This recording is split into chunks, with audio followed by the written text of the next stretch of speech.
Bismillahirrahmanirrahim. Asyhadu an la ilaha illallah wa asyhadu anna Muhammadan abduhu wa rasuluh. Para murid dan santri, alhamdulillah pada malam hari ini guru melanjutkan videonya dengan judul Pakem Ilmu Somadun bagian yang ke-6. Video ini yang terakhir, bagian yang terakhir tentang ilmu somadun atau ilmu rakitan. Dan guru pun juga menyampaikan pada video ini, setiap tahun artinya para murid dan santri, guru sudah tidak banyak memberi penjelasan lagi tentang apa yang disebut ilmu somadun, karena mulai bagian pertama sampai yang ke-6 ini diulas semua agar para murid santri semua paham dan menjadikan suatu kewajiban bagi murid dan santri. Para murid dan santri, kita sebagai manusia, terutama murid dan santri yang mengikuti pendidikan dan pembinaan di dalam perguruan santri lokah, itulah kewajiban Anda yang harus Anda lakukan setiap tahun sekali.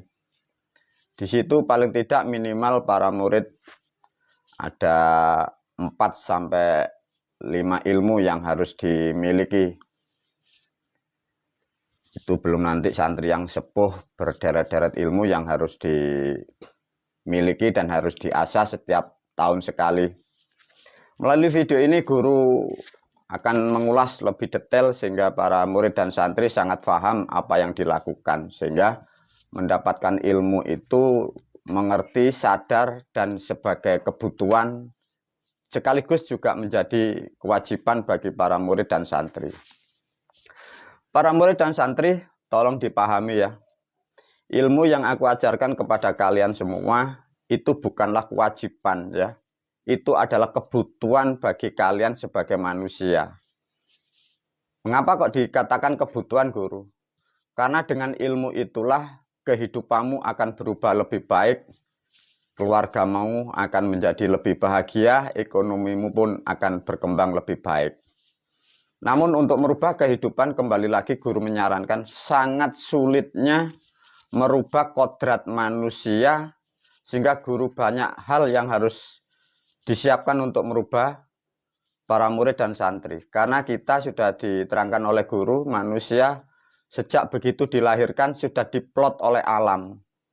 Kalau toh plot itu buruk, maka buruklah manusia itu sampai meninggal atau sampai mati. Sehingga dengan banyaknya cara dan sesuatu yang harus kita perjuangkan, sehingga agar kita kehidupan di dunia jangan menjadi manusia itu yang buruk, sehingga kehidupan kita akan pun bisa berubah lebih baik. Para murid dan santri, guru memberi kesadaran melalui video ini begini. Lihatlah pakem ilmu somadun mulai tahapan pertama atau bagian pertama dan sampai yang terakhir ini. Di situ ada namanya piramid kehidupan ya. Ada catur kehidupan. Tatkala manusia itu tidak berubah atau tidak mau berubah lebih baik, mau dan tidak mau, manusia pasti akan menjadi buruk. Karena grafik menuju ke atas atau menuju puncak, namanya menuju, disitulah dibutuhkan kekuatan, pengorbanan, pikiran, dan tenaga, dan banyak hal yang harus kita perbuat demi untuk merubah kehidupan kita masing-masing. Tapi yang aneh para murid dan santri, Anda pahami, manusia itu di dunia, kalau toh tentang keburukan, tanpa belajar, tanpa sekolah, tanpa ngaji, tanpa melakukan apapun, manusia itu 90% pasti ngalami hal yang buruk. Itulah yang disebut siklus di dalam kehidupan. Manusia di dunia bertahan untuk mempertahankan kehidupannya dan statusnya. Untuk bertahan dan mengangkat harkat derajat kalian, manusia dibutuhkan ilmu. Disitulah peran ilmu yang sangat pokok dan menjadikan kebutuhan dan kewajiban pokok bagi manusia. Alhamdulillah murid dan santri, kalian semua sudah mendapatkan ilmu yang valid, ilmu yang akurat, apa yang diciptakan oleh guru, semoga bermanfaat di dunia wal akhirah. Para murid dan santri, sudah ditetapkan pada tahun 2023 Masehi ini, bahwa ilmu guru yang ada di kitab yang diajarkan pada tahun ini sudah valid, sudah baku, dan itu sudah berjalan sampai batas waktu yang tak terbatas. Jadi artinya tahun depan dan tahun berikutnya caranya sama, alat-alatnya sama. Kalau ditambah lebih bagus. Satu contoh barangkali para murid dan santri melakukan ibadah Shomadun pada tahun ini alatnya kurang genap. Satu contoh tidak mempunyai lilin, tidak ada namanya segaran. Semoga tahun-tahun ke depan para murid dan santri mampu menggenapi sebagai elemen untuk memperkuat daya atau juga untuk menciptakan agar rezeki kita lebih baik daripada tahun kemarin. Para murid dan santri, di dalam ilmu yang diajarkan guru, di situ ada alat-alat yang sudah dikunci oleh guru, dan itu sudah menjadi satu kesatuan dengan alam atau hukum alam yang akan menghasilkan sesuatu hal yang positif, sesuatu hal yang bermanfaat bagi manusia yang menjalankan. Di situ ada sandi-sandi atau alat-alat yang harus Anda penuhi. Para murid dan santri, di situ satu contoh dengan alat, guru memberi simbol ada tomat buah. Tomat buah itu melalui video ini disampaikan, itu kunci atau untuk mengikat dengan dewanya bulan Shomadun. Maksudnya gimana guru? Begini para murid dan santri agar kalian tahu ya. Di alam dunia ini ada siklus, dan siklus itu ada yang mengatur. Yang mengatur itu namanya yang wenang. Satu contoh pada sebentar lagi leluhur kita menyebutnya itu bulannya itu bulan Selo. Guru memberi namanya bulan Shomadun. Dalam putaran satu bulan penuh ini ada sang penguasa namanya dewa itu. Dewa yang mengatur satu bulan seluruh jagat semesta namanya Shomadun itu. Itu dewanya disebut guru namanya Shomadun, leluhur kita menyebutnya Selo. Untuk mengikat kepada dewa yang mengatur dalam satu bulan namanya bulan Shomadun itu, di situ dikunci atau mengikat atau mendekatkan kepada yang mengatur siklus itu, guru memberi kode, memberi simbol namanya tomat itu. Jadi para murid dan santri paham ya. Jadi simbol tomat yang dipakai untuk berdoa atau ritual itu mengikat dan terikat dengan penguasa yang menguasai bulan Shomadun itu. Dengan alat itu para murid dan santri kalian akan interaksi dengan para dewa yang menaungi namanya bulan Shomadun itu. Caranya sudah diajarkan di kitab yang sudah dibagi di map yang kemarin. Bagi yang belum semoga segera diambil. Di situ ada yang dikunci oleh guru, ada namanya buah pisang. Ada buah pisang itu dua para murid dan santri dipahamkan agar mengerti ya.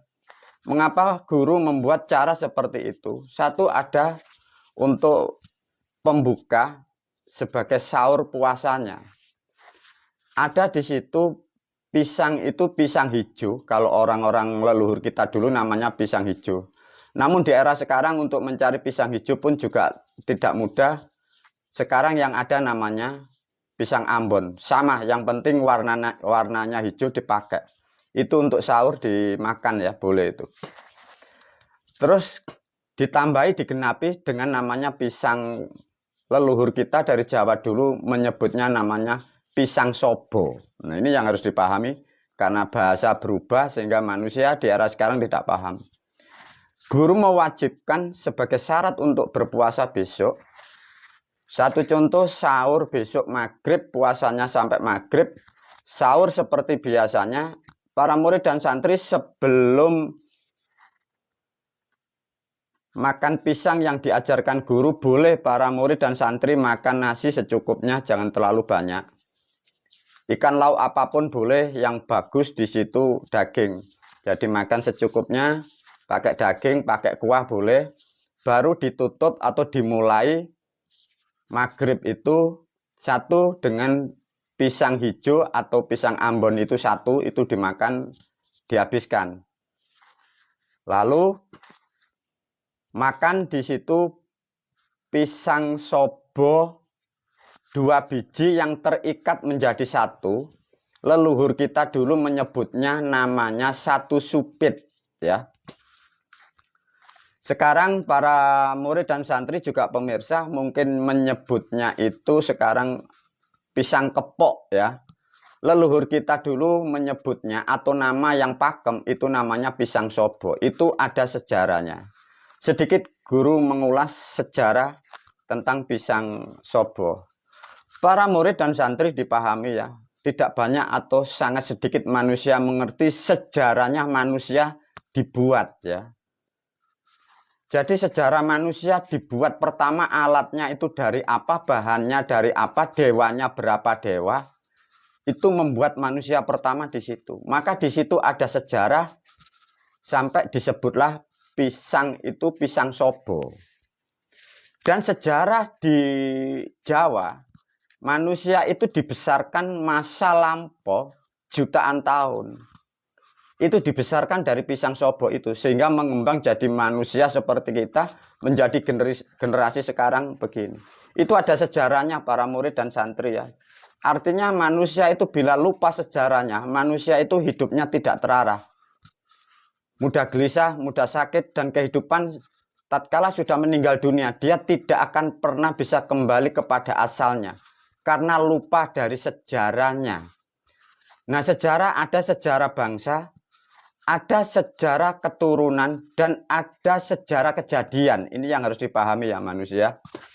Para murid dan santri, guru mengajarkan. Kejadian manusia ini, para murid dan santri, seperti kita, seperti Anda. Itu ada sejarah kejadiannya, ya. Bukan sejarah bangsa. Sejarah kejadian manusia ini terikat sampai kapanpun. Satu contoh guru menerangkan namanya pisang kepok atau pisang sobo itu. Mengapa harus dimakan satu supit? Satu supit itu begini para murid, ya. 2 pisang dijadikan satu. Ini tidak boleh dipotong satu-satu, tidak boleh, ya. Satu contoh pisang itu kan kalau satu cengkeh itu kan 2 bagian gini. Nah, gini kan biasanya. Nah, ini diambil bawah dan atas boleh dipotong. Jadi atas dan bawah ini dipotong. Nah, ini dijadikan satu ujungnya ini, ya. Atas dan bawah menjadi satu bisa. Atau yang atas begini diambil 2 dijadikan satu dalam satu tangkai. Itu namanya satu supit. Itu sejarah mengikat para murid dan santri. Banyak video yang sudah diajarkan oleh guru. Maka di situ ada namanya supit. Di dalam sejarah keilmuan dan sejarah kejadian manusia. Maka dari video satu contoh dalam video Sulaiman. Zaman Sulaiman. Maka ada namanya ilmu pitian dan ilmu manuan. Maka di dalam ilmu manuan dan ilmu pitian itu ada namanya supitane. Maka burung itu dilihat dari supitannya itu sempit atau kaku, lemas atau kuat. Itu tergantung dari supitannya. Ayam sama seperti itu. Menandakan apa guru? Bahwa manusia itu terikat dengan sejarahnya. Maka sejak dulu sampai sekarang saya gurumu pun juga menganjurkan, mewajibkan mengapa memakai kalau berpuasa itu memakai pisang sobo satu supit. Supit itu para pemirsa bila diterangkan di zaman sekarang. Supit itu bila diterangkan. Itu hak wenangnya alam kelamin, ya. Assalamualaikum. Jadi di dalam kelamin ibu, di kelamin orang tua wanita, itu ada supitannya begini. Nah ini. Di dalamnya, itu ada dewanya para murid dan santri.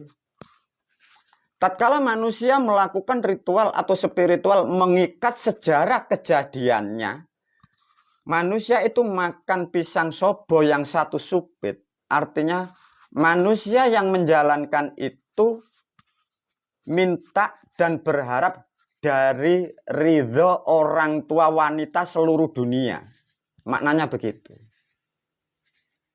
Maka dari video yang lain ada yang diajarkan untuk mencapai sesuatu keilmuan, ada yang disebut merobos atau sungkem dengan orang tua. Lalu bentuk ritual spiritualnya untuk mengasah kemampuan keilmuannya itu memakai namanya pisang sobo satu supit. Mengharap ridho dari orang tua yang melahirkan dan dari orang tua wanita seluruh dunia. Itu maknanya di situ. Begitu hebatnya leluhur kita membuat konsep dan konsep seperti itu.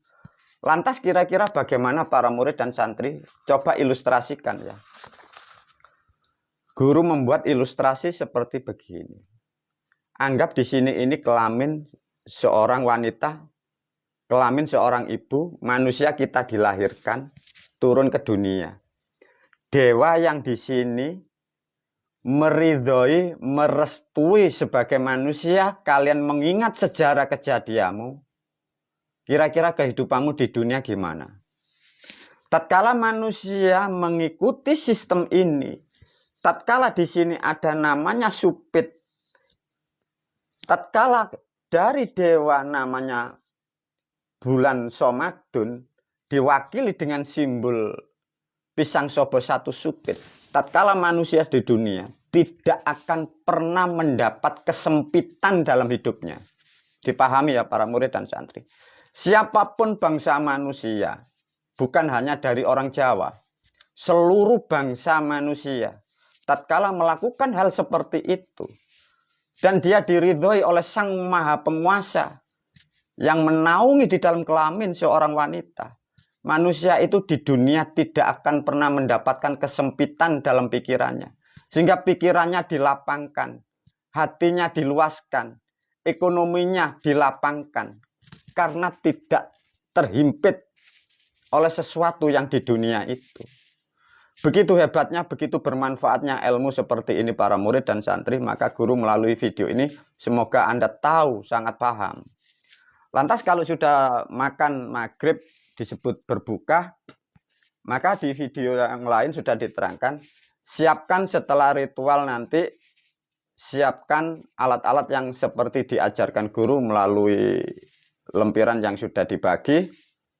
Di situ ada pisang hijau, juga pisang satu supit. Itu untuk besok maghrib ya, untuk berbukanya. Dengan harapan ilmu tatkala siapapun para murid dan santri Anda melakukan apa yang diajarkan guru. Guru memastikan kehidupanmu di dunia tidak akan pernah mendapatkan kegelisahan. Dan tatkala apa yang menaungi di kelamin seorang ibu, nah inilah nanti yang akan kalian akan kembali setelah di dunia, kembali ke alam sana. Kalian tidak akan pernah akan yang disebut menjadi roh gentayangan. Begitu hebatnya para murid dan santri, sesuatu yang diajarkan guru semua adalah rahmat dari Sang Maha Pencipta. Para murid dan santri, guru menyampaikan melalui video ini ya. Kurang lebih 5-6 tahun kemarin, guru menciptakan sistem satu contoh seperti yang menjadi ilmu Pakem Somadun ini. Guru menyampaikan cerita yang dialami. Bila para murid dan santri atau para pemirsa paham ya, guru berbagi tentang yang disebut Tuhan atau Sang Maha Pencipta. Waktu guru merancang ilmu ini bersamaan dengan dia, apa yang dinasihatkan Sang Maha Kuasa atau Sang Maha Pencipta kepada gurumu? Dia Sang Maha Pencipta menyampaikan begini, wahai hambaku, wahai Mustafa, bila ilmumu ini diajarkan, dijalankan di suatu wilayah itu yang kering atau yang tandus, atau di suatu negara yang dalam kemiskinan atau yang keterbelakangan, negara itu dengan perlahan dan dalam waktu yang cepat, negara itu akan menjadi negara yang maju, negara yang makmur, buminya akan subur. Coba para murid dan santri, itu Sang Maha Pencipta itu menyampaikan seperti itu. Manfaatnya ilmu yang aku ajarkan itu. Maka dari video yang lain guru sudah menyampaikan, sesungguhnya kehadiran ilmu yang aku bawa sebenarnya rahmat bagi bangsa manusia. Nah, untuk menjalankan ilmu ini sampai ke sekup negara, satu contoh ada satu suku atau satu bangsa atau negara dalam kekeringan, dalam kemiskinan, dalam ekonomi yang sangat buruk. Ilmu ini dimasukkan di situ, diajarkan, diprogramkan. Negara itu akan jadi makmur. Dan Sang Maha Pencipta sudah menjanjikan kepada gurumu, bumi di wilayah itu pun akan menjadi subur. Begitu hebatnya para murid dan santri. Namun tidak hanya sebatas seperti ini. Itu dibutuhkan satu tempat kayak seperti tempat pemujaan atau tempat ibadah. Gambaran yang digambar oleh guru bagaikan seperti kelenteng itu. Jadi ada tempat ibadahnya, ada ornamennya, ada timnya, dan dijalankan ilmunya. Negara itu akan damai, makmur, bumi yang tandus akan menjadi subur. Itulah yang dijanjikan Sang Maha Pencipta melalui aku selaku gurumu. Begitu hebatnya para murid dan santri. Dengan demikian guru menyampaikan apa intinya. Coba para murid dan santri ya, kalau ini Anda lakukan di keluarga sendiri.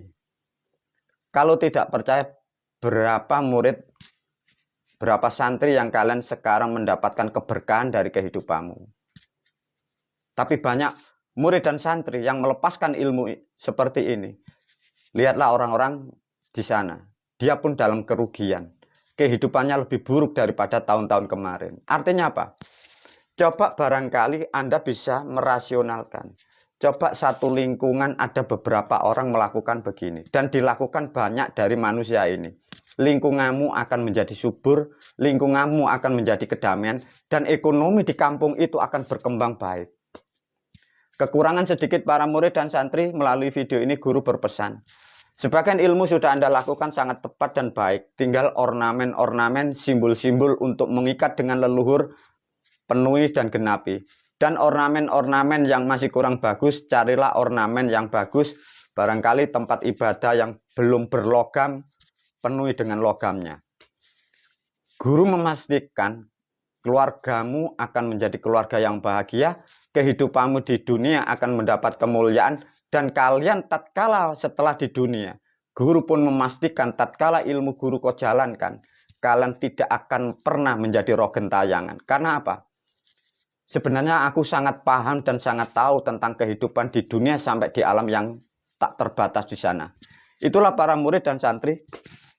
Guru menyampaikan begitu pentingnya ilmu ini. Sedikit ilustrasi para murid dan santri. Sulitnya bangsa manusia kalau guru bercerita tentang yang disebut Tuhan.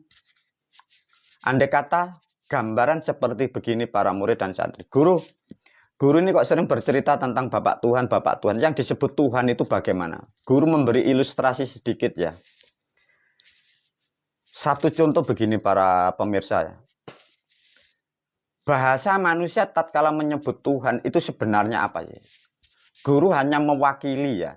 Tapi tidak bisa. Guru mewakili Sang Maha Pencipta. Tidak bisa digambarkan. Atau yang disebut Tuhan. Apa sih guru sebenarnya Tuhan itu? Gambarkan para murid dan santri. Itu seperti matriks yang maha luas.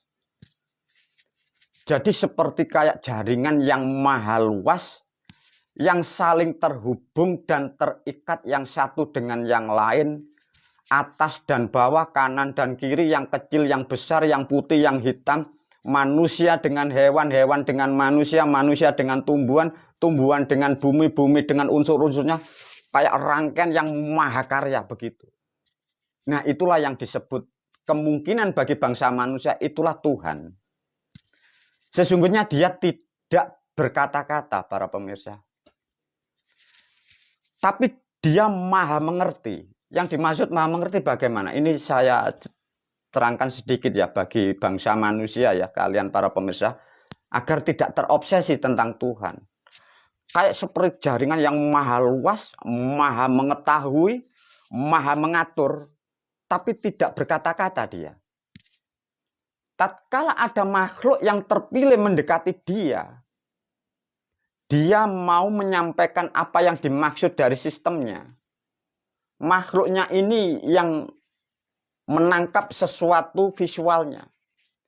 Jadi manusia yang di sini dibutuhkan manusia ini syaratnya komplit, manusia ini genap sempurna.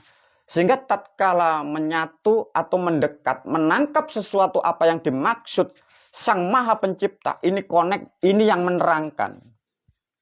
Sebenarnya yang disebut Tuhan, dia tidak berkata-kata, para murid dan santri. Nah, inilah yang sangat maha luas. Coba guru memberi ilustrasi ya. Itu mulai rumput, semut, bahkan hewan-hewan yang terkecil. Itu jaringannya maha sempurna, para pemirsa. Maka guru sering bercerita dengan muridnya ya. Guru itu sampai kalau masuk di sana itu sampai berhayal berpikir.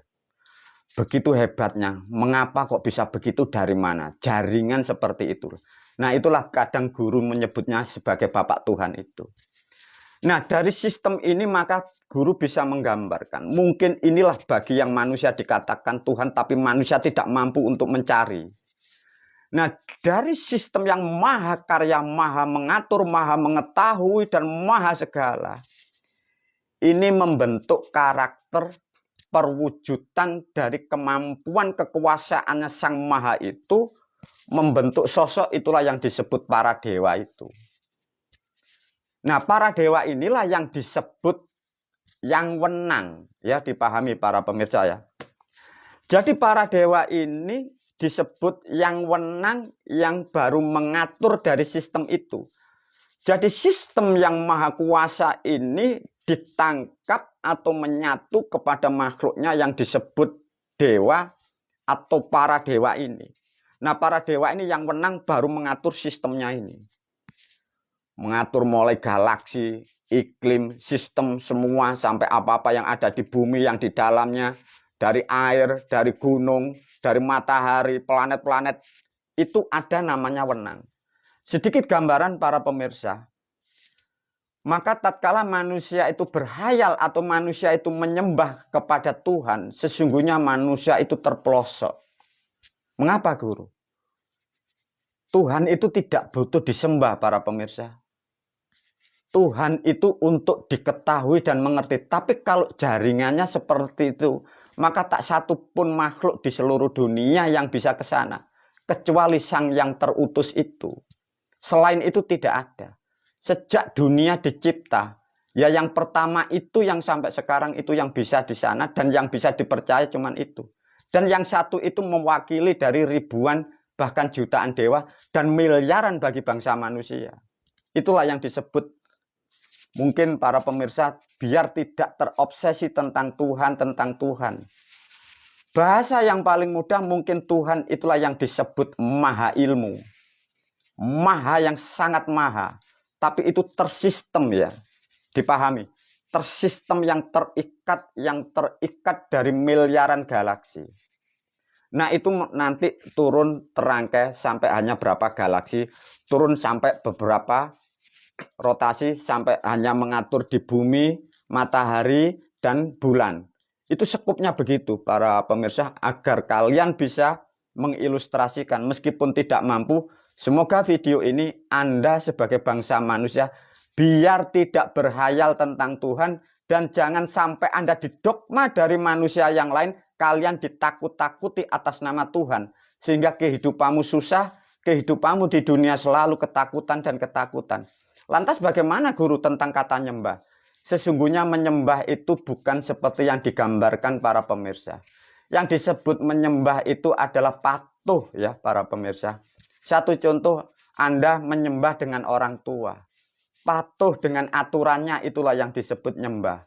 Kita patuh dengan aturan negara, itulah yang disebut nyembah negara. Kemarin-kemarin Anda mengatakan, mengilustrasikan, mengaplikasikan kata sembah sehingga salah kaprah. Lantas bagaimana, guru, hubungan manusia dengan leluhurnya? Maka manusia dengan leluhurnya itu bukan menyembah, para murid dan santri. Itu sebagai bentuk syukur dengan sejarah kejadian bangsa manusia. Nah, itulah pentingnya sebagai manusia.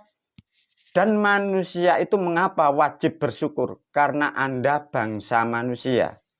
Selain bangsa manusia tidak bisa bersyukur. Bila ada manusia, wujudnya manusia tidak bisa bersyukur dengan sejarahnya, sesungguhnya manusia itu bukan manusia. Bentuknya manusia, tapi di dalamnya itu adalah hewan dan binatang.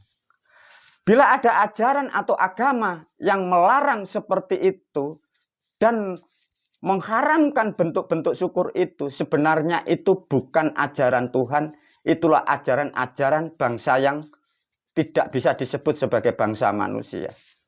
Sedikit pemahaman tentang ilmu dan sejarah tentang ilustri Tuhan ini, semoga para pemirsa tidak terdogma lagi tentang sebutan Tuhan-Tuhan seperti itu. Lantas sebagai manusia seharusnya saya bagaimana guru di dunia? Pahamilah para murid dan santri, khususnya para pemirsa. Sadari, bila Anda manusia, yang kalian sembah adalah bangsa manusia. Dalam artian sembah adalah tunduk dan patuh mengikuti perintah kebenaran. Itu dipahami ya. Bukan seperti yang Anda gambarkan, sujud-sujud seperti itu bukan. Itu sesuatu ijma yang tidak bermakna, sesuatu ijma 1400 tahun yang menyusahkan bangsa manusia. Inilah video yang terakhir dari tentang ilmu Pakum Somatun. Semoga video bagian pertama sampai 6 ini menjadikan satu ketetapan bagi murid dan santri dan dijalankan sampai batas waktu yang tak terbatas. Dan semoga siapapun yang menjalankan ilmuku diberi keselamatan fid dunya wal akhirah, dilapangkan rezekinya, diberi kekuatan, pikiran dan keluarganya, sehingga kehidupan di dunia ini penuh bahagia dan penuh berkah. Wabillahi taufiq wal hidayah wa ridha wal inayah. Assalamualaikum warahmatullahi wabarakatuh.